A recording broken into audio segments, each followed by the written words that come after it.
Hi everyone, it's Joy from Brisbane Lashes. I just wanted to give you a quick demo on some taping techniques and how I like to apply iPads, especially for students if you've forgotten. So I've got some thin iPads here. I've got the lovely Nicole. So what I want you to do is after you unpack the iPads, hold it lightly on the outer edges, attach in the center of the eye. So that means touch the skin underneath the lashes, and then I want you to place the sides down at the same time and wrap that around. I also want you to keep your thumb on this corner here just to hold that down flat, because we all know what it's like when the iPad bubbles in here. It's very hard to apply lashes to the inner corner. So I've got 6 pieces of pre-prepared tape. We'll probably only need 4, but I do like to have some extra just in case some lower lashes slip out. Alright, so hold it lightly on the outer edges, and then I want you to line up the edge of the tape with the edge of the waterline and not overlapping the waterline. So hold those lashes down and make sure they're sitting flat. So attach in the center, sides come down at the same time, and fingers and thumb move outwards. So if your finger and thumb is moving outwards at the same time, it's less likely to get stuck to one hand and then move around too much. So down and thumb and fingers out at the same time. And then quickly repeat for the other side. Nicole, you can close your eyes for me. Let your clients close their eyes, that way they're not going to start watering, and open again. So attaching in the center first, underneath all of the lower lashes, sides come down, make sure that thumb is pushing into that corner next to the nose.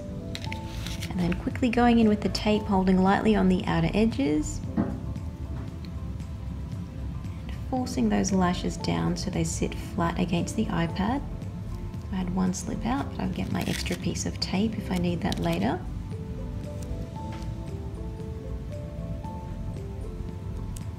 Okay, slowly close your eyes for me. Next thing I want you to do is flip up the iPad. So this will make it more comfortable under the cheek area for your clients. So when I say flip, I mean flip up all the way, but we just want to keep that inner edge attached. So holding on the outer edges, flip all the way up, just like that, and then placing down again. If you're worried you've let some lashes come out, just lift up on the inner and outer edges. Alright, so we'll flip this side up too. So holding the outer edges, flipping all the way up, and then placing down again. So if you're noticing on the inner corners there's a bit of shadowing and you can't see much of the inner corner, flip up and rotate. So we'll just check the inner corner to make sure there's no lashes hiding underneath the iPad. You can check the outers as well. So Nicole, is that comfortable for you? Yep. I've pre-prepared 4 pieces of tape and I've made tabs on the edges, which means I've folded the edge down. So that way when we're peeling it off the client's skin, we don't have to pick away with tweezers or our nails.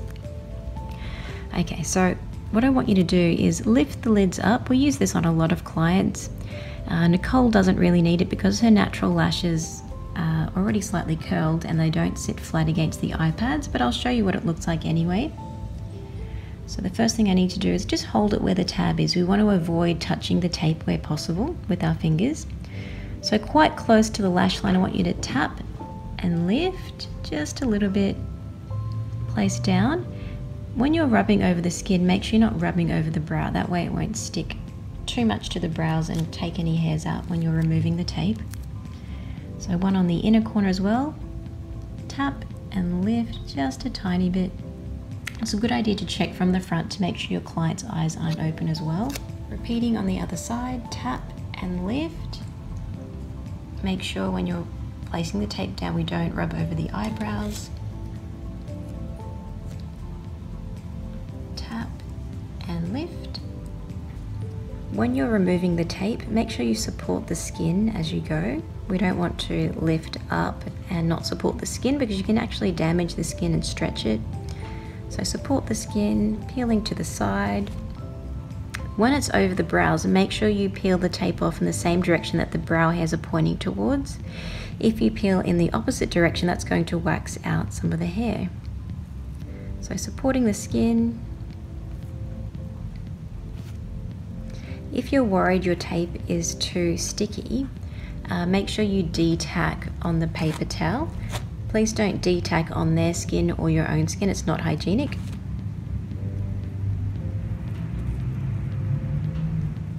So supporting the skin.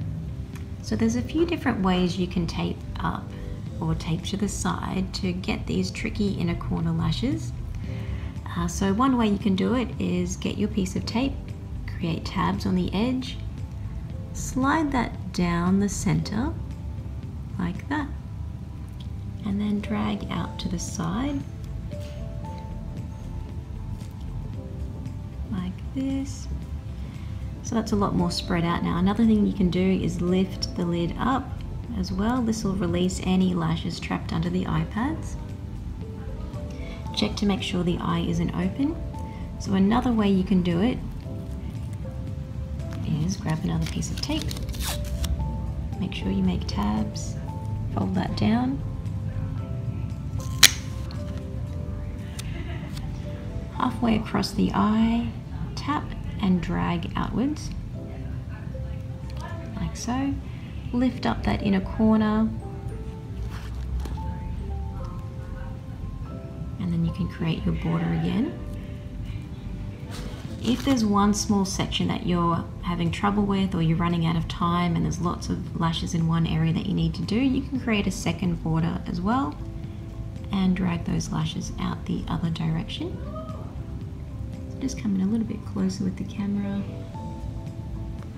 When you're ready to take the tape off, remember to always peel the tape off in the same direction that the hair is pointing towards. Support the skin. And then supporting the skin again. So you can use that same method to get to the outer edge as well. So slide that down the center, taping to the side. So you can use that same method across the whole eye. I use it a lot towards the end of an appointment if I spot a little gap that's got lots of naked lashes in it. Just helps make the lash line a lot less crowded. So poor Nicole has some damage from a past lash application that didn't go so well. So she started using the lash growth serum. So if you do have a client who has a lot of patchy lashes, make sure you recommend that they use a really good lash growth serum just to help those natural lashes grow back as quickly as possible. So remember earlier we taped down the natural lashes, so make sure you don't rip off the iPads without taking the tape off first. So use your flat foot tweezers. Prefer using the flat foot because it's a bit safer around this area here when we're going in. Peeling down towards the chin. If you peel up this way, you can rip out the natural lashes. So one layer at a time, holding the iPad down. Doesn't matter which side of the tape you're peeling off first, but if you notice you're going and taking it off and it gets stuck, just start from the other edge. Supporting the iPad as well. So remember, one layer at a time. Peeling down towards the chin. Please don't remove the iPads until you've fanned away any vapors that may still be hanging around. If you take the iPads off before fanning, your clients will probably open their eyes